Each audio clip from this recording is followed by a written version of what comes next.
everyone. What a pleasure to be here today. And today I want to talk to you about creating digital journeys that drive behavior change. I'm going to start with a statement that I may get some boos about, so I apologize for that. Most health-based websites actually hinder behavior change, and at worst are inequitable in their design.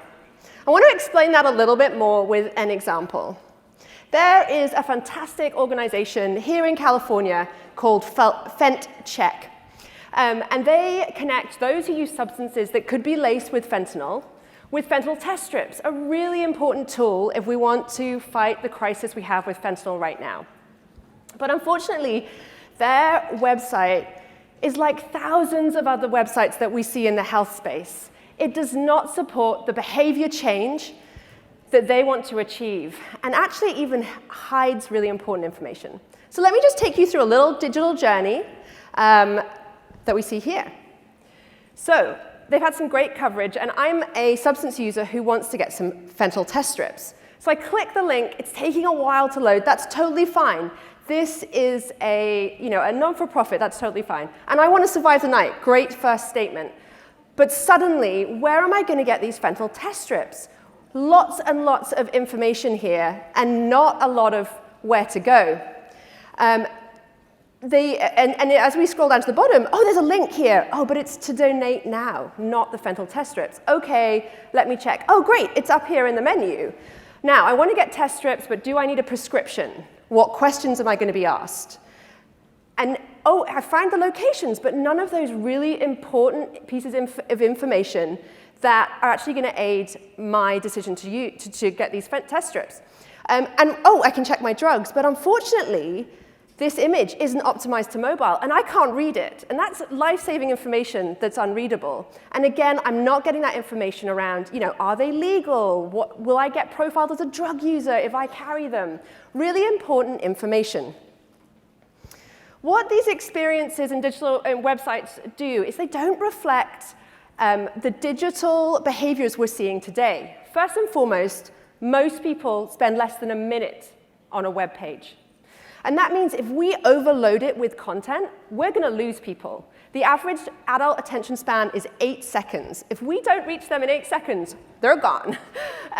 Also, most people only view one web page. So if we have paced our digital journey out over a number of web pages, we're going to lose people.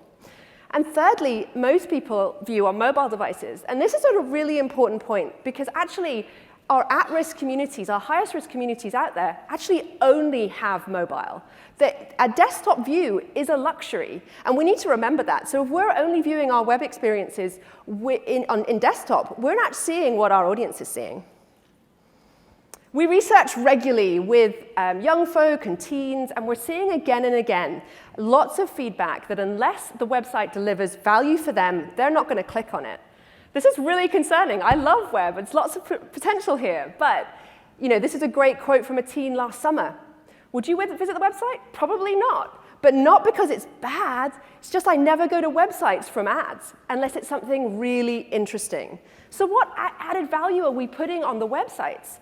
Because if we're just putting what's in the campaign on the websites, they're not going to go there because they've already seen the campaign. Also, websites give us very little meaningful data on our audiences. And so the numbers you're probably looking at every day are like numbers of visitors, page depth, devices used. But that's not very much information, and it's not that helpful to tell us what's going on in the substance space, for example. So we can do better. We believe we should be rethinking health-based websites on a significant level. We want to take websites from just libraries of information to digital experiences that solve problems for our audience. I'm going to tell you 2 ways we're going to do that.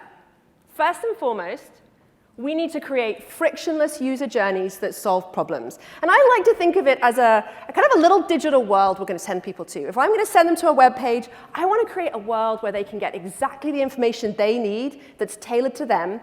For fentanyl test strips, for example, we would need to explain, do they need a prescription? We need to explain the legalities around that to make sure they feel comfortable and confident to get that life-saving device. I want to show you an example here that we created for the Seattle and King County Department of Human Services. It was with the fentanyl education campaign. And we were really looking to decrease fentanyl overdoses by promoting harm reduction methods. And we created this fantastic brand called Laced and Lethal and a series of communications from YouTube videos to social.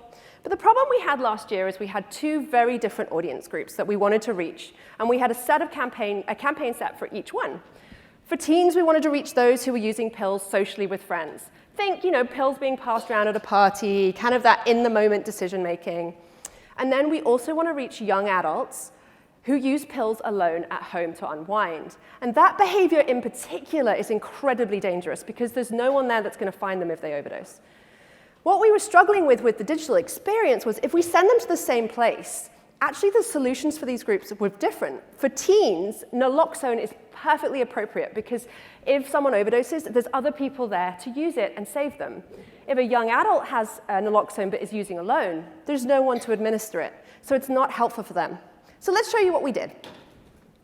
So for teens, we created this a whole lot of social assets, and on the right, we drove them to a page all about how to save lives, and really unpacked what naloxone was, what it is, lots of buttons on how to find it, explaining it's a nasal spray and not an injection, and also 2 different ways to get naloxone, as well as, you could even order it online, and as well as even explaining how to use it in a really easy to grasp way. For those who are using alone, we created a dedicated digital space for them, all about the risks of using alone to start with, because we needed to understand that fentanyl overdoses are really fast. You don't have time to call for help. And then also giving them ways to have a backup plan. And specifically, we drove them to never use alone helplines, which they could call, and someone would stay on the line with them while they used, completely anonymously, and would call for help if they overdosed. Both these digital journeys, both those landing pages lived on the same website, but what they allowed us to do is create absolutely frictionless user journeys that solved those individual problems in a unique way and felt completely tailored to each audience group. So the second opportunity we have to rethink our health-based websites is to create a continuous feedback loop to optimize campaigns. This is a really exciting opportunity, and what I mean by this is that with our digital experiences, we can actually gather anonymous behavioral data and use that to optimize our campaigns to make them more effective. So let me show you an example.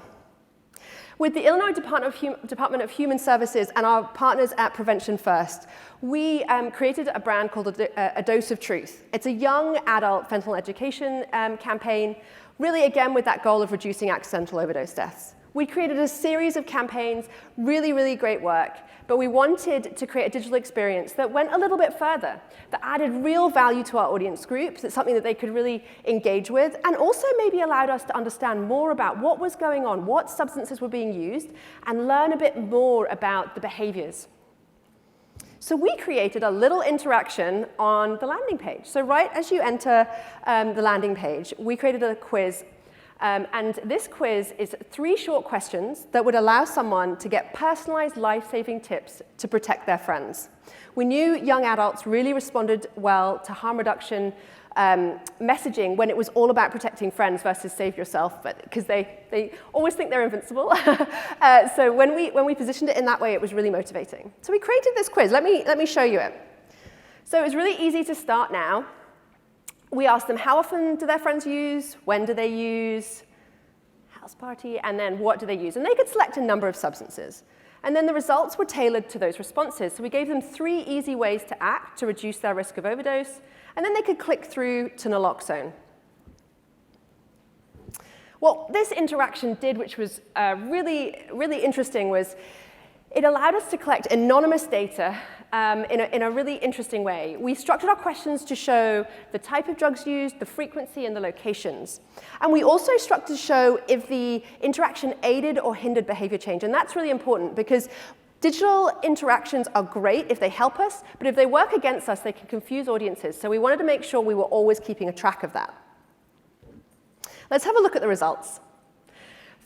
One of the things that we really struggle with when trying to reach our audience group who use substances, who use pills and powders, is that, as Michelle Bellon talked about earlier on the main stage, our algorithms aren't optimized to reach substance users. There isn't a nice little targeted tick box that says, please reach everyone using cocaine on Saturday. It just doesn't exist. Damn it. So instead, we do our best and all those techniques that Michelle talked about, but this quiz actually allowed us to see if it was working. And what's really interesting here is that we could see, first and foremost, the quiz was appealing to our audience group. We saw 73% of those who did the quiz were exactly the age group we wanted to reach. But really excitingly, we saw 77% indicated their friends used drugs at risk of being laced with fentanyl, which was exactly the group we wanted to reach. And really interestingly, 76% indicated their friends were using more than once a month, which is a significant amount of usage. So this was exactly the group, which allowed us to validate, great, we are talking to the right people, and our spend is going in the right direction. Also, on a basic level, we could also just see what drugs were being used, and that's really interesting from my perspective.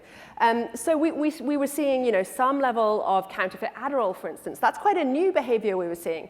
But if we see that spike, and I can watch this data in real time, if we see counterfeit Adderall being used more, I can create a set of campaign work around that and get that out on social media, in a matter of weeks to quickly counteract and educate people on it.